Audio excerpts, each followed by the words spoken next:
बुरे से बुरे को भी सीने से लगाना सीखो। फिर मेरे नाम के साथ मौलाना लगा हुआ है और क्या अलकाब लगे हुए हैं, तो इसे अपने घर साथ अपने घर बुला ले, अपने घर बुला ले। मेरे बाप को एक दफा जो मिल लेता था ना, सारी जिंदगी याद रखता था। मोहब्बत करना सीखो। हर मकतब फिक्र के आदमी को बाजू फैला के मिलो। कहने लगा थोड़े को लाविदा है, थोड़ा मुंह ऐदे हुंदा है, मुसाफा ऐदे कर दे हो, साडा सारा मजा ही मुक जाता है। क़यामत के दिन के काजी ना बनो। तुझे क्यों फिक्र है ए गुल दिले सद चाक बुलबुल की, तो अपने पैरहन के चाक तो पहले रफू कर ले।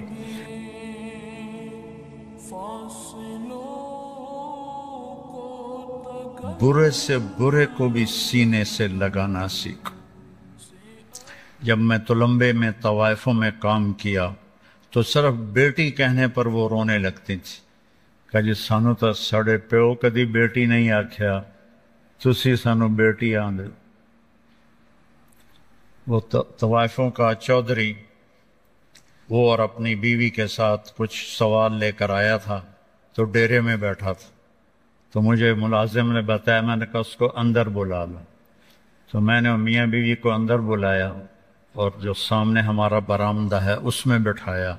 वो इसी पर ही रोए जा रहा, तो साढ़े जानू घर सद ले, साढ़े जानू घर बुला ले, साढ़े जानू घर बुला ले। इसी पर ही वो इतना गिर रहा था कि उनको तो कोई करीब से नहीं गुजरने देता। फिर मेरे नाम के साथ मौलाना लगा हुआ है और क्या अलकाब लगे हुए हैं, तो इसे अपने घर साथ अपने घर बुला ले, अपने घर बुला ले। वो जो मैंने उनकी मदद की वो उनको थोड़ी नजर आई, और जो मैंने उनको इज्जत दे के घर बुलाया वो उनको बहुत ज्यादा नजर आया। इज्जत देना सीखो। बुरे से बुरे को भी इज्जत देना सीखो। मोहब्बत करना सीखो।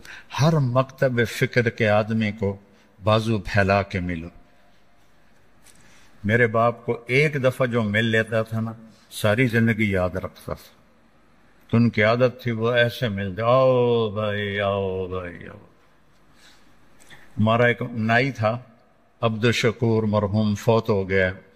तो एक दिन मुझसे कहने लगा, अब पहले सुनो, मैं उसके मौत तक उसका इलाज मेरे जिम्मे, उसके बच्चे बच्चियों सब की शादी मैंने करवाई, उसको घर बना के मैंने दिया, उसका महीने का वजीफा मेरी तरफ से मुकर्रर था, पूरे साल की गंदम मेरी तरफ से मुकर्रर थी, सबकी बीमारियों का इलाज मेरे जिम्मे था, और जितना भी मुझसे हो सकता था।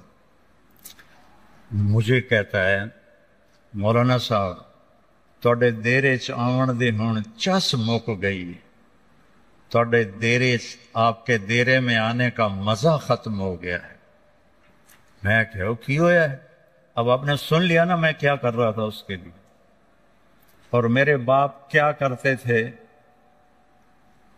का जिसले मैं देरे चमना हूं, मियाँ साहब दूरवान ध्यान, आओ भाई अब्दुल शकूर आ गया, आओ भाई अब्दुल शकूर आ गया। वो बशीरा, वो हमारा किचन का मुलाजिम था डेरे का। अगर सुबह का टाइम होता तो कहते जा 2 बंदियां दा नाश्ता लेके आ, वो खाता बहुत था। दोपहर का वक्त होता तो कहते 2 बंदियां दी रोटी लेके आ, कि वो माशाल्लाह खाने का बादशाह था। मेरे बाप की इतनी खिदमत थी, रोटी खिला देना और यूं मिलना, आओ भाई। वो कोई बड़ा आ जाए जिम्मेदार या कोई, ये नाई था बेचारा, आओ भाई अब्दुल शकूर। कहने लगा थोड़े को लाविदा है, थोड़ा मुंह ऐदे हुंदा है, मुसाफा ऐदे कर दे हो, साडा सारा मजा ही मुक जाता है।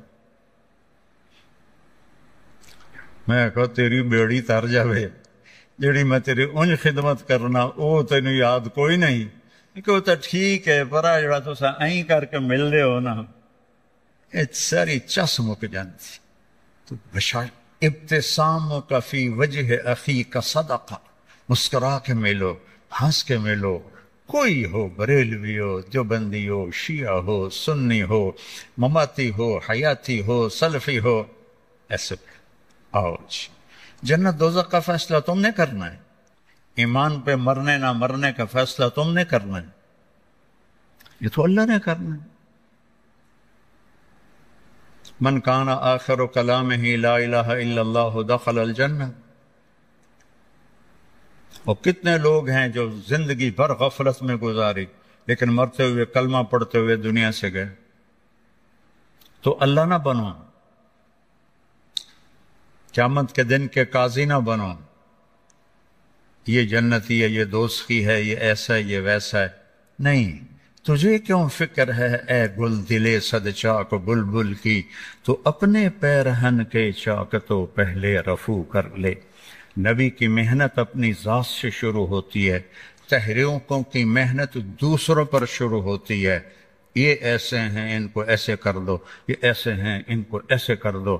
اور نبی کہتا ہے وَأُمِرْتُ أَنْ أَكُونَ أَوَّلَ مَنْ أَسْلَمَ وَلَا تَكُونَنَّ مِنَ الْمُشْرِكِينَ۔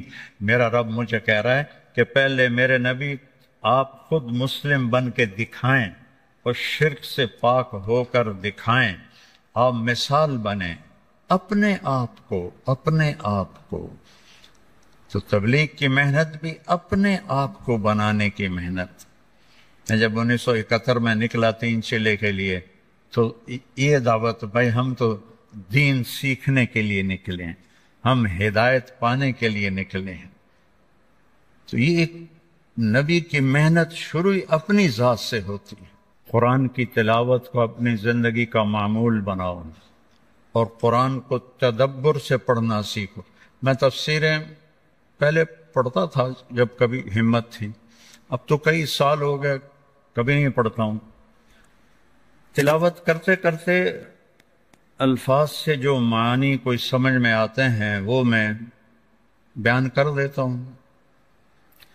تو تدبر فی القرآن، افلا یتدبرون القرآن ام علی قلوب اقفالها۔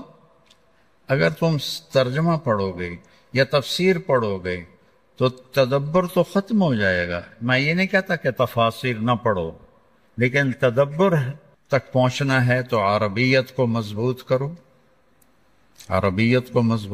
عربی ادب کو پڑھو، اور پھر قرآن کے الفاظ میں غور کرنا سیکھو۔